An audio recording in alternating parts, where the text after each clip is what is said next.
Matthew Fox said that our life is all about beauty.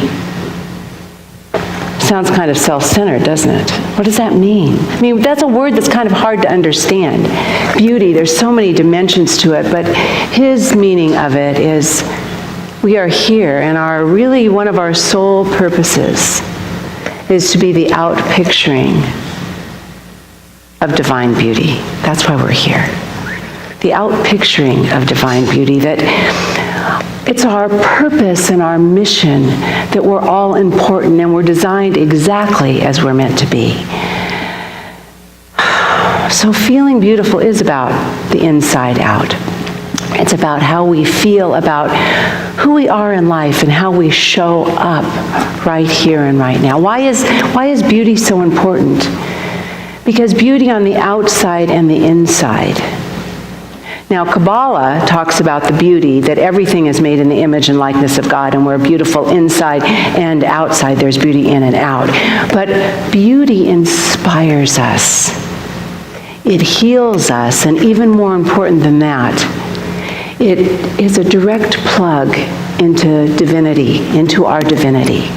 When we feel beautiful, when we see beauty, when we feel beauty, it's divinity expressing through us. And that's our purpose here. That's why we're here. The ancient cultures knew so much more about beauty than we do. We get in a habit, at least I see it in me, of comparing ourselves to people that are paid to be beautiful.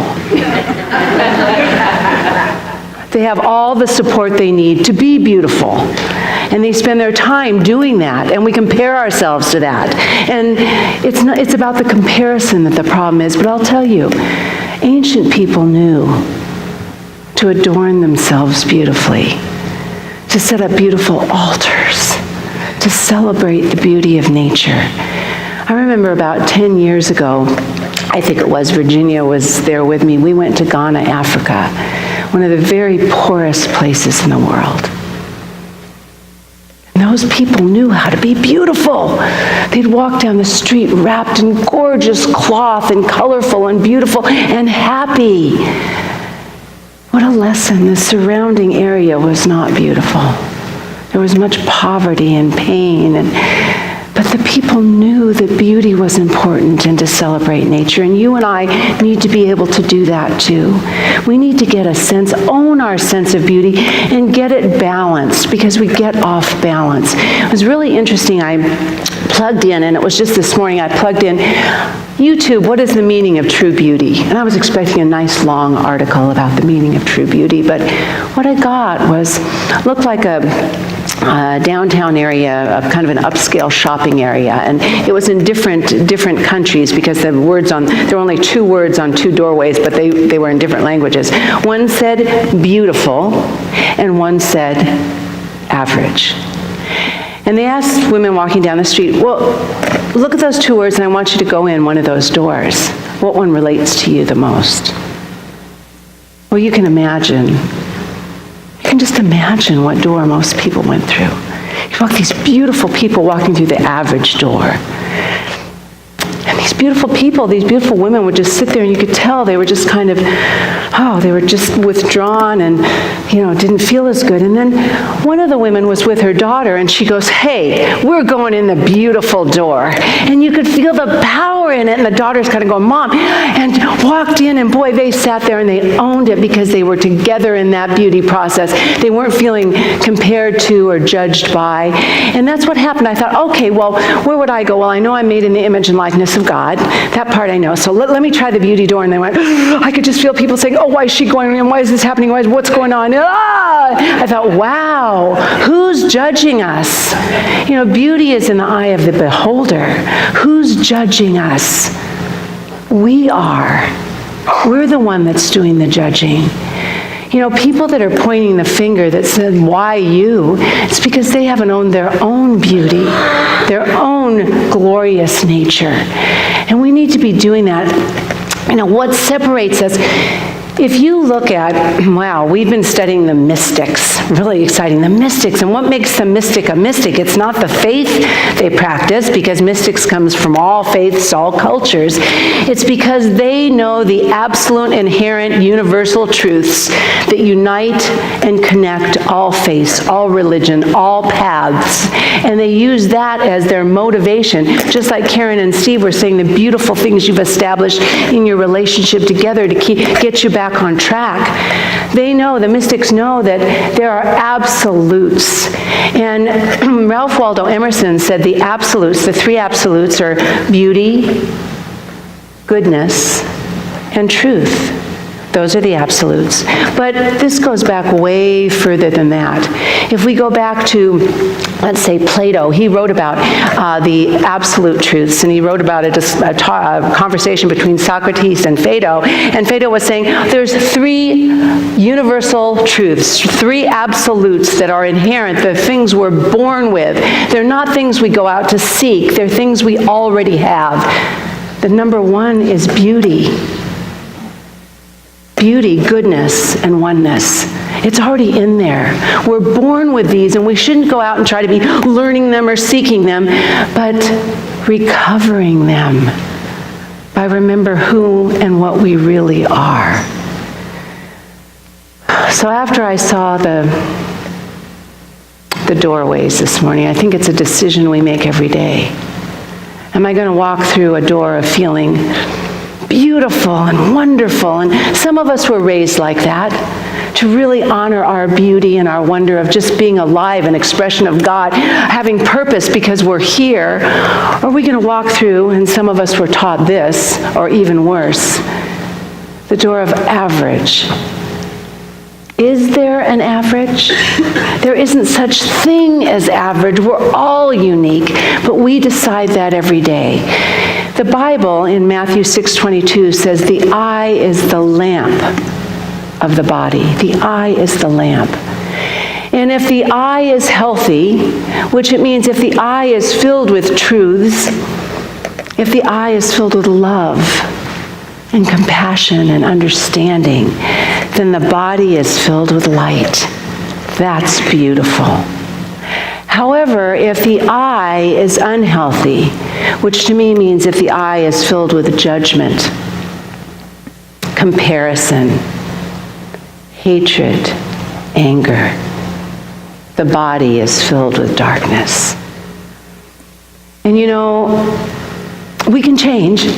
That's a good thing. But if the body is filled with darkness, we know, because our teaching tells us, and we know from experience, we don't see things as they are. We see things as we are.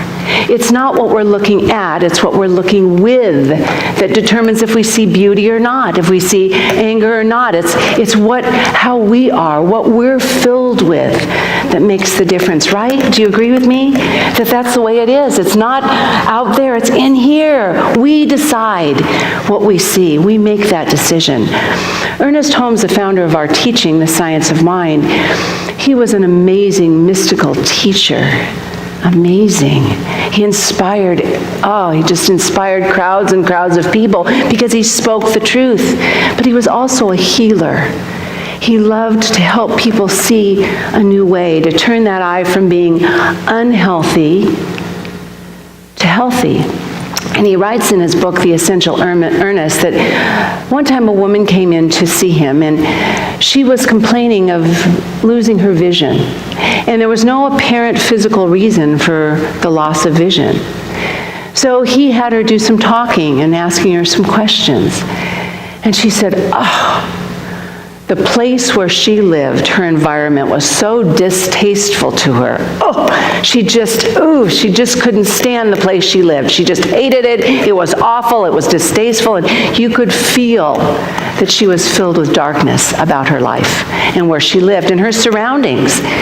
So Ernest Holmes went to teach her that everything is spirit in form. You can't look at anything in life and not see spirit, because spirit is the essence of everything. And truly, if we go down, it's that beauty, that goodness, that love, that truth, that wisdom that's inherent in everyone. And she started thinking, okay, And she came back one day and she said, you know, I'm starting to regain my sight. And she started speaking in a different way. Now, he didn't know if she'd actually changed her environment, got some new furniture, did some new things, maybe a new home, but he knew that her eyesight was regained because she was going blind because she wasn't willing. She wasn't willing to see the beauty and goodness around her.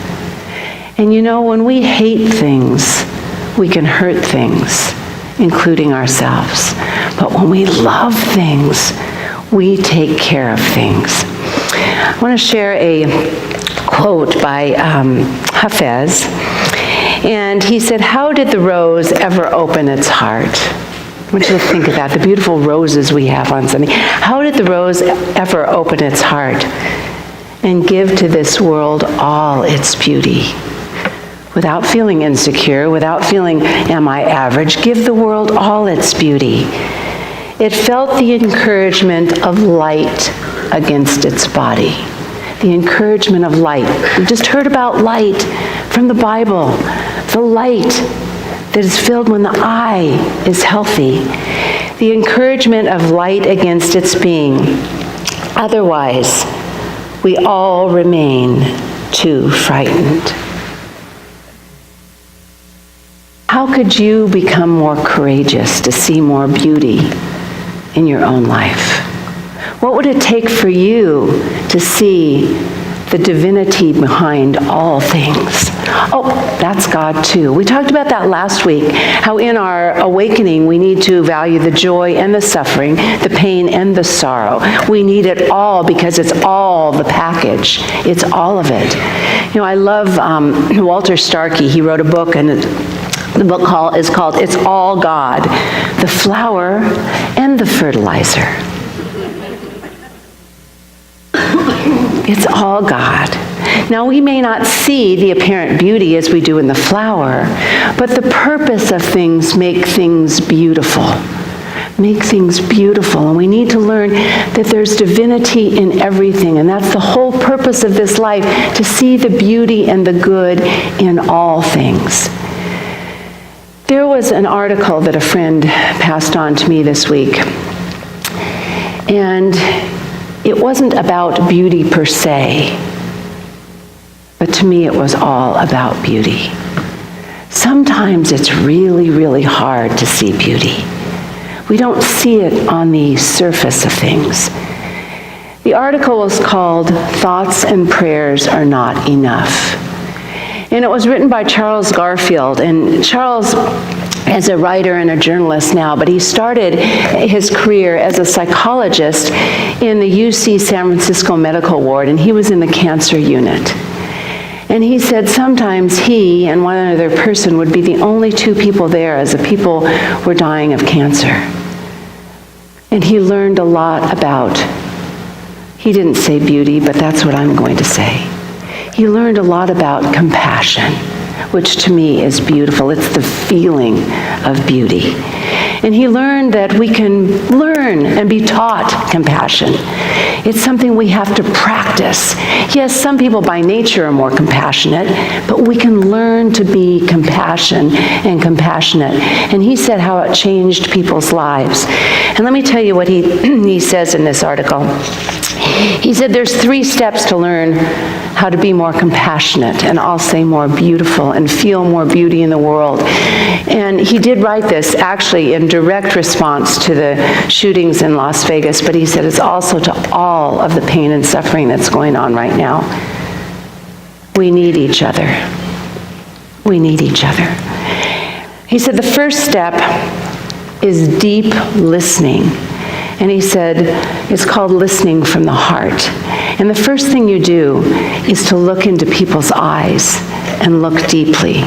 Make that connection so people know they matter. First and foremost, to know they matter. And you quiet your own mind and your own thoughts to the place where you're only focused on that person. And you may ask the question, how are you doing? How are you feeling about what's going on? But the important part is let go of whatever your thoughts are and just deeply care about what that other person is feeling. Isn't that beautiful? To me, that's beautiful. I'm filled with the God bumps on that, because is anything more important than people feeling that they matter and you care? And then you speak from your heart, but you don't speak from a place. The heart doesn't make a separation. Like, well, I know you'll be okay because, I know more than you do. That's not what the heart says.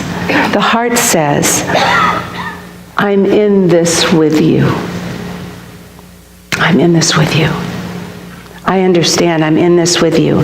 How can we handle this together? What can we do next? Do you feel the connection there? How beautiful is that? How often do we speak from a place above? This kind of compassion is about everything and everyone is equal. We all matter. And then the last part, and I thought this was very, very important, is acting with another person and not for someone. Again, I'll do this for you. And then how does that person feel? Left out, alone, sad? Let's do this together. I will join you the best I can to make this happen. And he goes on to say, thoughts, prayers, sending money, important, but not all there is. Deep empathy and compassion, seeing others as your equal, deeply imagining what they are going for, and creating true levels of support, relief, and change are what this world needs. To me, there is nothing more beautiful than that. I don't care what we talk about in this world. There's beauty everywhere. But that, to me, was the most beautiful thing I could imagine. Once again, this thought and idea of beauty isn't just current. The Mevlevi dervishes, or the whirling dervishes, saw beauty as a gift. And they said, each beautiful thing, a flower, the song of a bird, everything, awakens our soul to the memory of our origin. Listen to beautiful things and remember where you came from and who you really are. The Navajos have a process called the blessing way, the prayer of beauty, the way of beauty, which talks about, and they end their ceremonies with this prayer, where they honor the beauty within and the beauty without. And it's about approaching every moment of every day with a consciousness of beauty. And we have a slide up here. It's actually a long poem and a long prayer, but I took the part that was repeated twice, and I want to read it with you, and then I'd like us to read it together. In beauty, I walk forever. I walk with beauty before me. I walk with beauty behind me. I walk with beauty below me. I walk with beauty above me. I walk with beauty around me. My thoughts and words are beautiful, and I am beautiful. I'd like us to say that together, but if you're going to take a stand for something, I really challenged you to choose beauty, the beautiful door this morning. And if we take a stand for something, what do we have to do?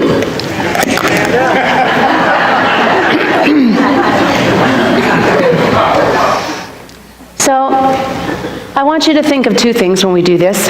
Number one, I want you to think of the natural beauty that is God's blessing to each and every one of us. It's there all the time if we look closely in every moment. I want you to imagine that right now. And I want you to let that beauty inspire the beauty that's within, around, and through each of us. Let's read it together. In beauty I walk forever. I walk with beauty before me. I walk with beauty behind me. I walk with beauty below me. I walk with beauty above me. I walk with beauty around me. My thoughts and words are beautiful. Put your hands right here. I am beautiful. And put your arms around the person next to you and say, and you are beautiful. And you are beautiful. And you are beautiful. And we're going to close this by simply knowing the divine presence of infinite good and unimaginable beauty is our truth. I just want to say we are all beautiful. And because we're together in this, we can do amazing things for ourselves and for this beautiful planet we live in. We can expand our compassion, we can expand our acceptance, we can expand our love, and we can just walk through that door of beauty and own it. Do you love it? Yes. I bless you all. Thank you. I see us doing amazing things, and so it is.